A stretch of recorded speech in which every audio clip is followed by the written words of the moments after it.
Hello, everyone. Good morning. How's everyone doing? I'll just start with a simple question. Like, how many of you guys use social media? Like, just raise your hand. Okay, a lot of you. And you just guys post or like look social media as a tool to change your career? Like, how do you look at it? Nice. Today I'll be speaking about how you can change or build an identity on social media, how you can use it productively, and how it can actually change the way you think, act, and of course, like the pehchan that you carry, how you can build through social media. So, just giving a quick introduction, I work with some of the biggest YouTubers of India. I plan their strategy, the content, the thumbnails that you guys see, the designs that you see when you actually click on the video. That is something that is planned, strategized. We figure out what should be the titles. This is the something that I do on the social media side. So yeah, this journey wasn't so quick. I was a 17-year-old when I figured out, I need to do something. Like I always wanted to have my money. Like I didn't like to take it from my parents. So when I was 17-year-old, I tried to look out for internships. And when I figured out, I figured out some platforms where I could just go and search for jobs. But surprisingly, nobody was able to trust a 17-year-old that, whether we should hire or not. And that's how I was kind of rejected from 50 companies when I just started off. So I decided, why not to just do freelancing? Freelancing was a very fancy term back then. So I made my profile, started to do freelancing, and like I'm 24 now. When I was 17, the social media was just booming up. Like Instagram, there used to be just posts. There are reels now, but there used to be just posts that time, and people were just accepting the wave of the social media at that time. So I figured out like why not just write blogs?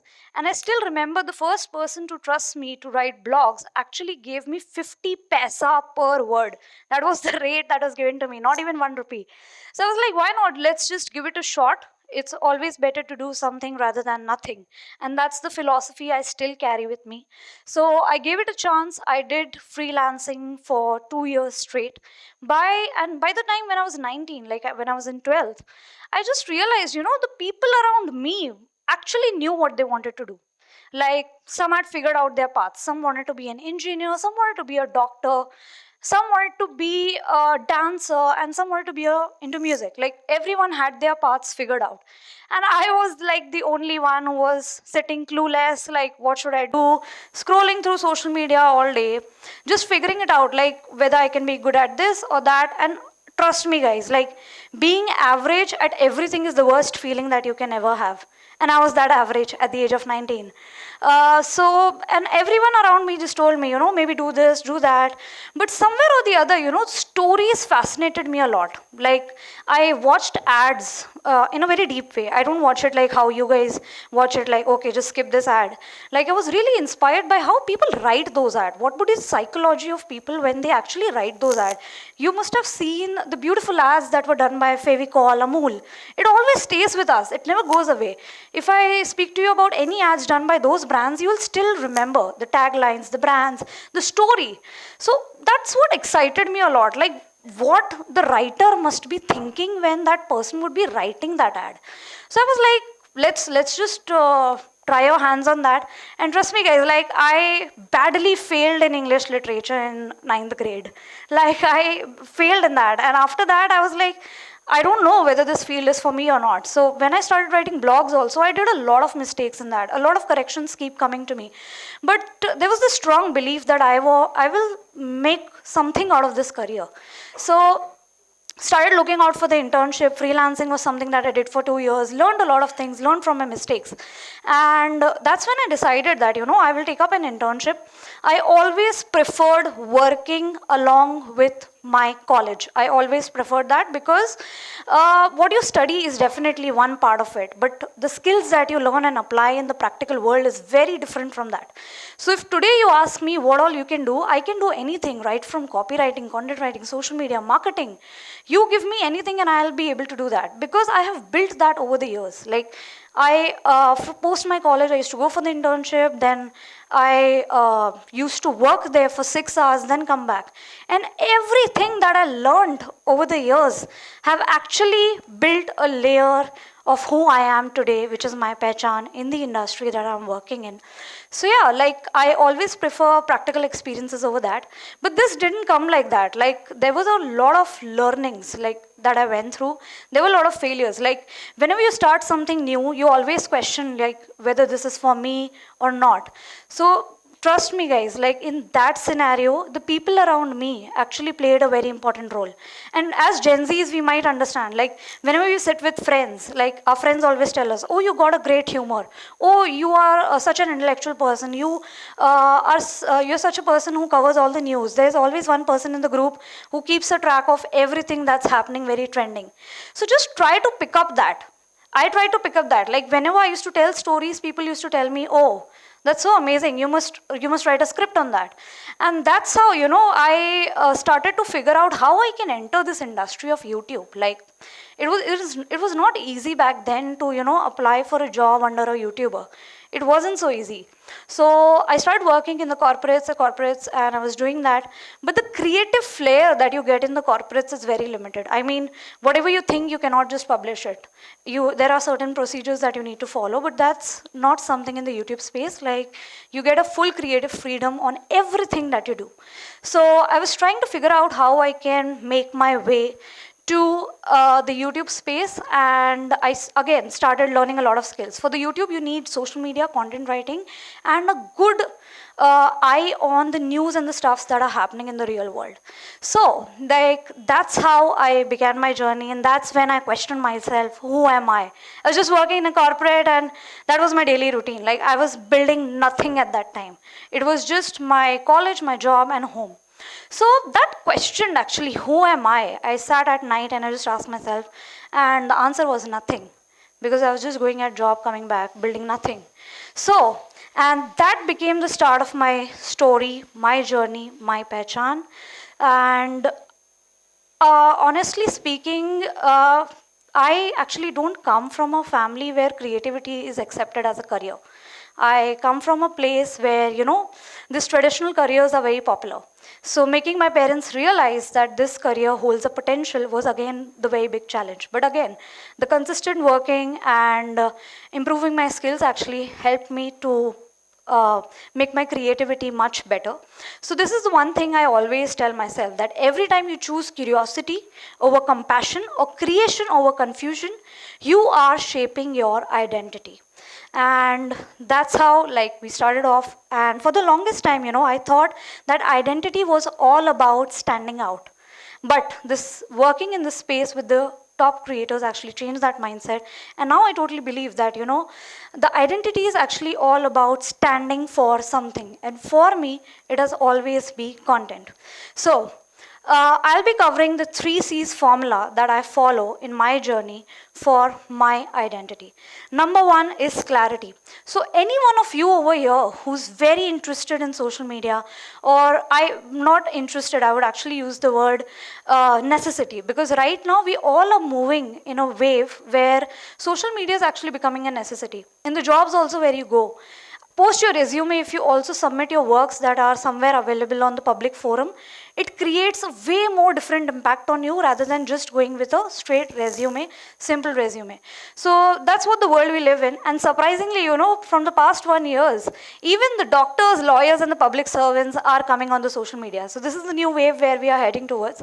But for you, in order to build yourself or your pehchan or your identity for any of the creativity or any of the passion that you follow, these are the 3 C's that you need to do. Number one is, as I said, clarity. You need to know what you stand for. Like clarity can come out when you figure out 10 different things. Like I 100% tell you guys that don't go with just one thing. Try hundreds of things. Like we are in a generation where we have multiple options with us. We can either be good at writing, we can either be good at speaking, we can either be good at music. Like we can be good at 3-4 different things.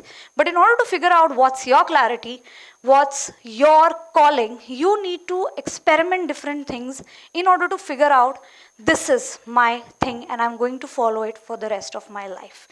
Number two is competence. So, this is something that a lot of the creators ask me when I go for the first discovery call. Uh, a lot of people are good at multiple things, as I said, but you need to figure out what you are naturally good at. Like, and for that only I said that you need to listen to your friends in the close circle a lot. You can be good at something that your friends must have noticed, and this skills might be something that is still hidden from you. But yeah, you need to follow what's your natural calling. So a lot of creators that I work with, they always ask me that, Muskaan, this channel is to build. I have been covering about finance. I'm also interested about fitness. Why not we start that? I'm like, for sure, if you have the material and you're very confident about it, to speak for the 5 years down the line, because YouTube is not a small game, it's for the 5 years down the line, you need to plan it that way. So the second thing, the second C that I hardly recommend is competence. You need to figure out what you're naturally good at, and that will come from working and experimenting on multiple things that you do. Your strengths are not by accidents, they are the hints to your identity. And that's how you will be able to figure out what you're best at. So the third thing I'll be covering it will be the contribution. This is one of the most important C that you must follow in your journey. So contribution is all about using your identity to help others. You must have watched all these famous people like SRK. There are multiple people in the business niche. There are multiple people in the finance niche. Multiple people you follow or consider as your guru. Why you consider them as your guru? They must have inspired you somewhere, right? They are doing their art for sure. They are creating their impact for sure. But they are also creating an impact that has affected you in some way. It has maybe played a role in helping you grow, helping you heal, helping you empower. So that is the third thing. And that is the reason why I'm over here. Because I always believe that whatever I have learned should also come across to you. And that is what is called the contribution. So once you're following your skill, once you excel in it, once you build a profile on the socials or anywhere that you feel is the perfect platform for my voice, follow this thing as your next step, as people only remember the ones who create an impact that stays with them for the longest. And that's what the beauty of our generation is. Like, we don't need permissions anymore to create an impact. We just need a direction. And there was this funny thing I recently heard by one of the journalists. She said that Gen Zs are someone whom nobody wants to hire. And I don't believe in that. Like, I have a team of 20 people right now, all are Gen Zs, super creative. But the way of working for a Gen Z is pretty different. If you give them a timeline, they will give you the best. They don't need the constant updates like how's it going and all of that. So follow your passion, follow what's your calling, and yeah, Gen Zs are the most creative people out there, and this is coming from a Gen Z. So don't be upset or shy, because we are a generation who have got the platforms to raise our voice in the public forum, and that's the biggest asset that our generation have. So I'm over here to tell you all that if you ever feel lost, please don't take it to your heart, because we all feel lost, but it all comes from the constant trial and error process. I always say that, your pehchan, it's your identity, but it also comes through all the experiences that you have. It also comes from all the learnings, all the failures, and all the things that you accept and keep growing in that entire journey. Your pehchan is that. So don't feel lost. Don't feel that, someone else is doing better. I'll not be able to do it. That's not the thing. You just need to find your own calling. And these 3 steps, if you will follow, social media can be something that can change your identity, change the impact that you created, and moreover, can give you a platform to raise your voice. Thank you so much. And Har Har Mahadev, thank you so much for giving me this opportunity and this platform. Thank you so much.